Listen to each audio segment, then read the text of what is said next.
quickly as can. It's working now. You're on air. Hello, Mr. Camera, and if this gets put on YouTube, you might be able to see it, other people. So, Would you like to tell me what's been happening to you? yes, and to many, many others, and unfortunately a lot of the people are made to seem, you're going to have to follow me around, with, as egotistical, and that these things are just their mental health problems, and it's just their ego getting in the way, and they're thinking people are itching their noses in front of them and so forth, which people itch their nose when they walk past you if they're anxious, or it's just a thing people do now. It's nothing to do with trying to trigger you off.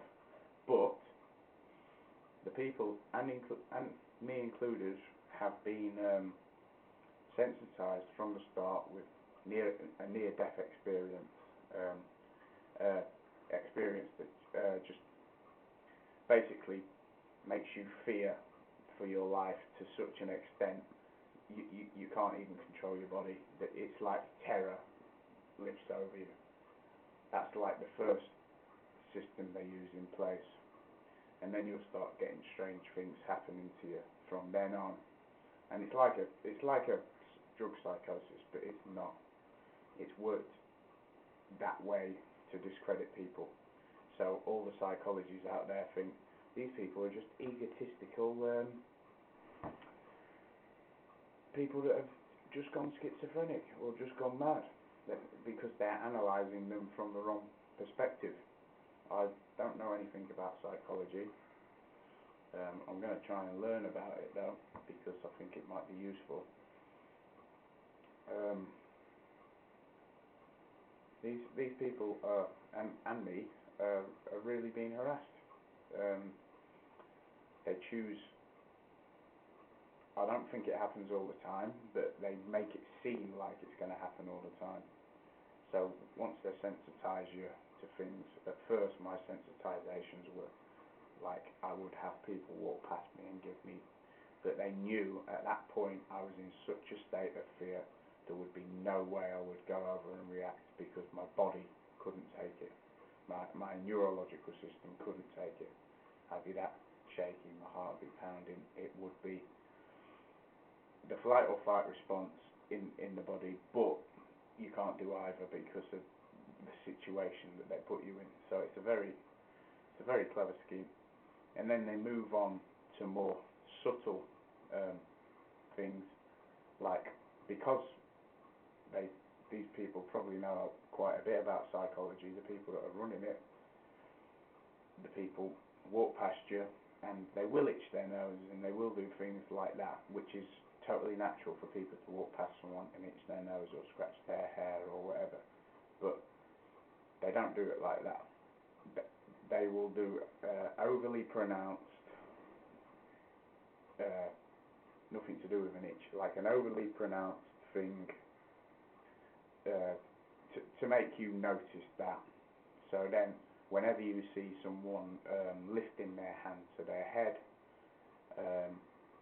you're going to think, oh, they're doing it again. But that might not be the case. That could be the case that someone's walking past you and they see you're in an anxious state and it makes them a bit anxious and they itch their nose to sort of comfort themselves or whatever.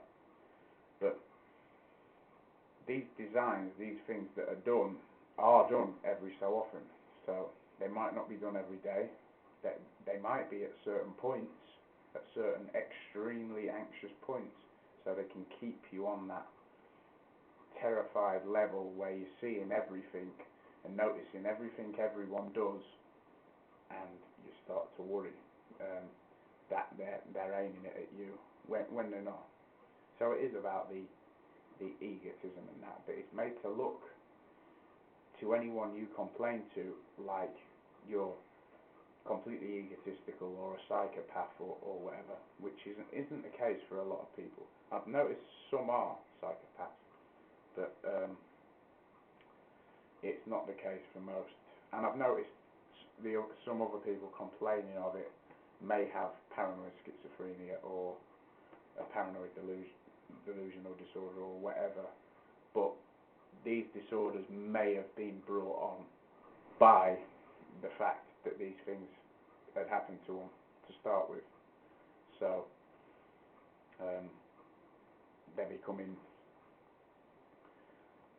mentally ill because of this system, and I don't know who's put this system in place, but the system's been designed, and there's probably a lot of money to be made in it. I don't think anyone who's involved really knows what they're doing. I think they're coerced into doing things every now and then, and I think the people you can't see are the ones to worry about, that are orchestrating these little events. I mean, it could be as simple in one way, where some big chubby, fat, bold, charismatic man goes to his kids or some friends of his kids or whatever, and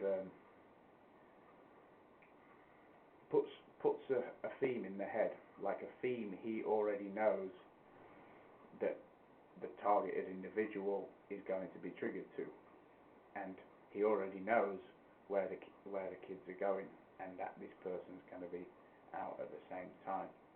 So he might have been talking about, for instance, jalapeno peppers or jalapeno peppers. He may have been talking about that the day before on the phone, so it was picked up. The information was picked up, and that's the perfect way of triggering off the next day by talking about jalapeno peppers. And then he might get in the next day as well, and he starts thinking, oh, this is strange, because it triggered me off anyway. They put me in a hypersensitive state, and this is how it works. The kids involved in that, and the neighbourhood watch people that are involved, are told different things. I mean, the neighbourhood watch people may be told that this guy's a suspected terrorist, or I'm not saying it's the government, could well be, but it's run by criminals. Criminals will infiltrate neighbourhood watch for a good reason, so they can keep an eye on everyone. They can punish who they want through schemes like that, through psychology, basically. You just need to know a lot about psychology and have good connections to do this to people. And you can have hundreds of them on the go at the same time. I've noticed there's at least one other lad just in the small area of where I live that is going through the same thing. Because I've seen him, he started walking differently and stuff, like something had really affected his neurological system, like his neurology, his nervous system. And the same thing has happened to me a couple of weeks before, where I could barely walk. It was like I'd been shocked so much that I could barely put one leg in front of the other, and when I did, I was very clumsy, and I had to really